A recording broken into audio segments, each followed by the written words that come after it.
अब देखिए गौतम बुद्ध को जब ज्ञान प्राप्ति हुई थी तो वो म्यूट हो गए थे। करेक्ट। उनसे बोला, फिर देवी देवता ऐसे अराउंड है, कहानियां है कि उनके देवी देवता आने लगे और कहने लगे कि आप बोलिए। करेक्ट। और गौतम बुद्ध को मनाना बहुत मुश्किल था। गौतम बुद्ध ने बोला कि एक बात बताओ, जिसको अंतिम सत्य जानना होगा वो तो मेरे बिना भी जान लेगा, और जिसको नहीं भी जानना होगा वो मेरे बोलने से भी नहीं जानेगा। नहीं, तो मैं क्यों बोलूं? नहीं, ये I don't 100% agree with that personally. I think कि ट्रिगर्स आर नेसेसरी।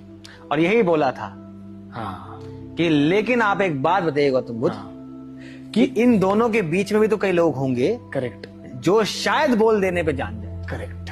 यही मैं बताया था। जर्नी उनकी ही है। हाँ। हम सिखा नहीं सकते, हाँ। बट ट्रिगर तो कर सकते हैं, धक्का तो मार सकते हैं।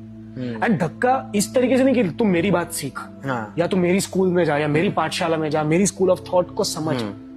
धक्का इस वॉइड में कि इस वॉइड में तू अपने आप को ढूंढ ले और अपनी गलतियों को ढूंढ ले। सवाल उठा। यार मैं इनसे बात करते हुए बहुत इंटरेस्टिंग लगा कि यार ये चाहते हैं कि दुनिया में सब लोग पार्थ बने, कृष्ण ना बने। क्यों? हाँ, क्षमता नहीं है ना हमारी कृष्ण बनने की। See I don't like to use that word, but औकात नहीं है हमारी। बिल्कुल। एक मैं बहुत रश्मि रथी आपने पढ़ी है? यस। रश्मि रथी में एक बहुत खूबसूरत वो आता है। अब देखिए कि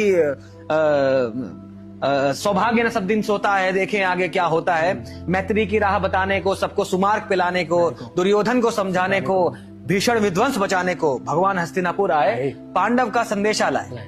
दो न्याय अगर तो आधा दो, मगर यदि इसमें भी कोई बाधा हो तो दे दो। केवल 5 ग्राम रखो, अपनी धरती तमाम हम वही खुशी से खाएंगे, परिजन पे ऐसी ना उठाएंगे। दुर्योधन ये भी दे ना सका, आशीष समाज के लिए ना सका, उल्टे हरि को मारने चला, जो था असाध्य साधने चला। यहां तक बात हुई।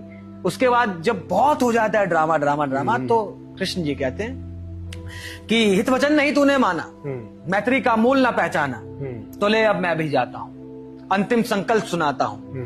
याचना नहीं अब रण होगा, अब तो रण होगा ना। याचना नहीं अब रण होगा, जीवन जय या कि मरण होगा। टकराएंगे नक्षत्र निखर, बरसेगी भू पर वहनी प्रखर, फणशेष नाग का डोलेगा, विकराल काल मुंह खोलेगा दुर्योधन। रण ऐसा होगा फिर नहीं कभी जैसा होगा। ये हम सब जानते हैं। कृष्ण ने चाहा था ना हो, बताया ना हो, लेकिन आन पड़ा युद्ध तो अब युद्ध करते हैं। फिर गीता के ऊपर जब अर्जुन से वो होती है बातें, अर्जुन को गीता ज्ञान देते हैं कि कर्म करो, एंड ऑल बात होती है। कृष्ण बनना, श्री कृष्ण बनना मुश्किल क्यों नामुमकिन कह लीजिए है, ट्राई कर सकते हैं हम लोग, क्योंकि जब वो सब हो जाता है, भीषण विध्वंस हो जाता है, महाभारत खत्म हो जाती है, गांधारी के सामने कृष्ण आते हैं। देखिए कृष्ण जी के पास सारे एक्सप्लेनेशन है। करेक्ट। मैंने चाहा मत करो युद्ध,